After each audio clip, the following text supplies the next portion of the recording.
The name Danny Koker is more than familiar with any good fan of car-centered reality TV shows.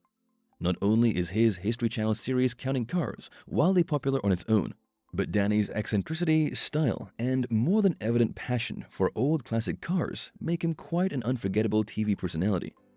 Nonetheless, no matter how widely famous he is, there's a lot of unsaid things about Danny, including details related to his personal life, business, life before fame, beginnings in the car restoration world, and even his scandals and lawsuits. So, what are the mysteries behind Danny the Count Koker? Keep with us to discover them. Though Counting Cars gives the impression that Danny Koker is always busy in his car workshop, the truth is that he's a businessman through and through. Besides Count's Customs, Danny has 3 other successful ventures, out of which his Count's Vamped Rock Bar and Grill in Las Vegas is arguably the most popular. The business opened in 2009 under the name of Feels Good, with Motley Crue's frontman Vince Neil as an associate and image holder. But after the singer sold his shares in 2011, Danny was left as the only owner. After a revamp took place, the business passed from being a restaurant with casual live shows to officially becoming a nightclub with over 4 live music performances per week in recent years. Danny also owns Count's Tattoo Company, a parlor located in Las Vegas's Rio All-Suite Hotel and Casino. This was also a shared venture of Danny with Vince Neil, until the latter sold his shares. However, Danny hasn't had any problem managing both businesses by himself, in addition to being a major associate of Desert Moon Productions, the company in charge of Count's Vamped live concerts. All in all, it's evident that Danny knows how to be a real money machine. Judging by how successful he is nowadays, it's unsurprising to know that Danny Koker became an accomplished fabricator and mechanic through his own means. Coming from a family who worked for the Ford Motor Company, it was sort of expected that Danny would take a career route related to cars. As Danny often recalls, his mother affirms his first words as a child always had something to do with cars, a passion that only increased when his father gifted him a motorcycle when only 8 years old. Often recalling his uncle was an executive in a car dealership, and one of his brothers worked as a crew expert in Formula One. Danny's path in the automotive world was clearly set long before he even realized it. However, the entirety of Danny's technical knowledge comes from his own doing, as he never received any traditional schooling in it, besides your basic shop class and automotive class in high school. As he said in an interview with American Profile, it's just a matter of getting your hands dirty, taking something apart to see how it works. Then you've got to figure out how to put it back together. Although Danny's learning methods aren't the most common, it's not surprising that he's always done things his own way. It's a widely acknowledged fact that reality TV is not often loyal to its premise, as many settings, situations, and dialogues are changed to keep the audience entertained. Nonetheless, some reality stars are also asked to change aspects of their personalities for the sake of ratings, even if sometimes those changes are excessive. The latter is the case of Danny Koker, whose cool and often untroubled character, usually seen in Counting Cars, is not exactly what the show's producers initially wanted from him. As Danny affirmed in a Rock Confidential interview, he realized the producers wanted him to behave like an asshole while filming the series pilot. They wanted more yelling and throwing things around. Though Danny affirmed that it wasn't in his nature to act like that, at some point he and his staff acquiesced to the demands, adding some drama to their interactions to appease the producers back in New York, which only ended up with Danny apologizing to his workers after every filmed scene. Fortunately for everyone, the executives didn't like how faked Danny's bad attitude looked in the show's pilot, eventually giving the show a green light, but without again asking anyone to change the personality. Besides cars, music is definitely Danny's next biggest passion, which he never stopped pursuing, even regardless of how busy he is with his business and TV show. Though the fact that he's the frontman of the Las Vegas-based rock band Count 77 is somewhat known to those who follow the show closely, most people don't know Danny is a trained gospel singer. As it happens, Danny's actually the son of a baritone singer from the Cathedral Quartet, a gospel group very popular back in the second half of the last century. During the 6 years his father was in the group, the then young Danny learned how to mix his love for music and faith in one place. I used to sing Southern gospel, and a lot of black gospel as well. That's in my blood, man. I love it, he told Rock Confidential in 2013. While Danny's time singing Christian music eventually ended, and he didn't do anything music-related for a couple of decades, in the early 2010s, Danny set foot on stage again with Count 77. Though the band initially only covered rock songs from the 1970s, they eventually released an eponymous album in 2014, followed by a second, Soul Transfusion, in 2017. Nowadays, Count 77 is easily found performing at Danny's bar Count's Vamped, or touring the US. Although Danny Koker hasn't had any personal problems with the law that we know of, It's a very different story for his business, Count's Customs. In late 2012, a couple named Jeanette and Paul Hurt commissioned Count's Customs to buy and restore a 1967 Ford Mustang Coupe, for which they paid $50,000 in advance. They were promised the project would be finished by June 2013, in addition to being featured in a Counting Cars episode. However, by August that year, not only was the restoration not finished, but the couple was also informed that the show would no longer feature the car's reveal.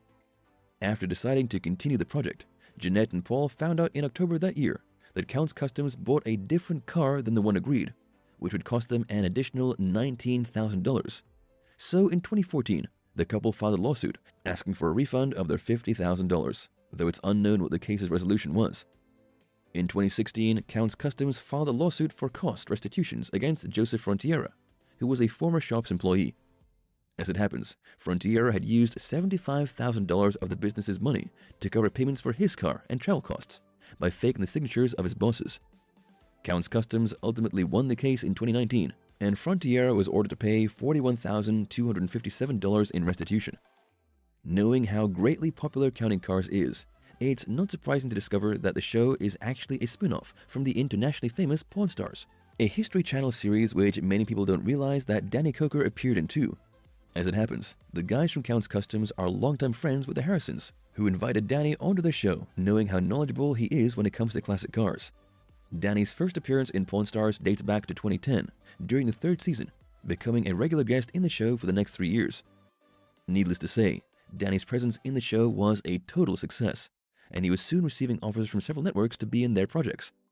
Nonetheless, Danny affirms he was advised by a producer to hold tight and reject those offers, as something better was coming. Eventually, it worked that History wanted to do it, which is a blessing because they are so great to work with, man, he said in an interview for the Matt and Jess blog. Besides Pawn Stars, Danny also appeared in American Restoration from 2011 to 2014. However, it's evident that once Counting Cars premiered, Danny was just too busy to appear in other people's shows. Many celebrities keep their political views a secret, or tone them down for the sake of maintaining their popularity. However, Danny Koker isn't one of those, made very evident when he openly showed his support for Donald Trump's presidential candidacy in 2016. As Danny told Fox Business at the time, his then current political views were caused by his displeasure with the past Democratic Party administration.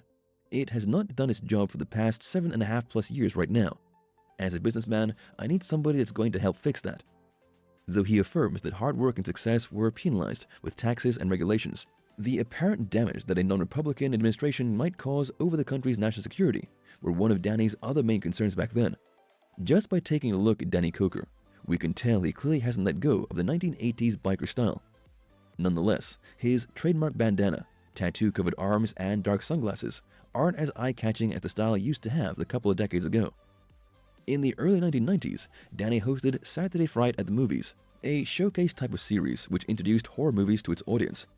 The show aired on the now rebranded Nevada local network KFBT, which interestingly enough belonged to Danny's family at the time. Nonetheless, the bi-weekly series was more than simple entertainment for Danny, as he admitted in an interview with Las Vegas Review-Journal. Spending his early years between Detroit and Cleveland made him develop a deep love for the locally aired nighttime horror movies. His love for the film genre added to his passion for rock and roll to create his Count Cool Rider character, the show's host, which was a clear mix between Elvis and old Hollywood vampires. It was me paying respect to the guys that I grew up watching.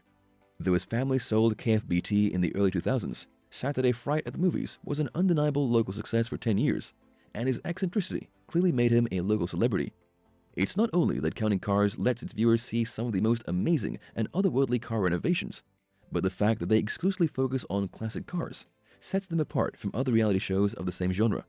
While it's evident that renovating old and expensive cars is surely more profitable for Count's Customs than working on newer automobiles, Danny Koker's clear preference for the classics plays a big role in it too. Although that might not be a big problem for most motorheads, the not-so-environmentally friendly old cars are a big concern in our times. When asked about the issue during an interview with The Morning Show, Danny stated that he had no use for green-powered cars, such as the Toyota Prius. Though his co-star Kevin Mack assured that their car preferences didn't have to do with their views on environmental consciousness, Danny interrupted him by saying, "I couldn't care less. If it gets 4 miles to the gallon and has 800 horsepower, I'm thrilled." Although Danny's line of, "let's burn this stuff and have a good time," might have sounded good-humored for some people, It's obvious his declarations weren't warmly received by everyone. Nonetheless, seeing how Danny has been in the car business for so long, it's unlikely his perception of green energies would change anytime soon. It's never surprising to see Danny Koker's impressive automobile collection up close. With over 75 motorcycles and almost 60 cars, Danny has one of the biggest collections in Nevada. Some of the most memorable models in his ownership are the impressively repainted 1973 Buick Riviera and 1979 Camaro Z28, in addition to his classic-looking and luxurious 1978 Lincoln and a futuristic Lamborghini Countach valued at $300,000. Nonetheless, if there's a car truly important for Danny, then it's his 1966 Mustang GT350, a car his father bought when the young Danny was 9 years old, and which awoke his love for autos so early in life. The car was passed down to him following his father's death, and despite the expense, it's unlikely Danny would sell it anytime soon. This makes evident that memories are sometimes more important than money, and that applies to even the most successful guys. Thank you for spending some time with us. Make sure to like and subscribe so you never miss another video. We also handpick these videos which we recommend you watch next. You can talk to us on all social medias or ask a question in the comments below. Thank you for being with us, and we'll see you back tomorrow.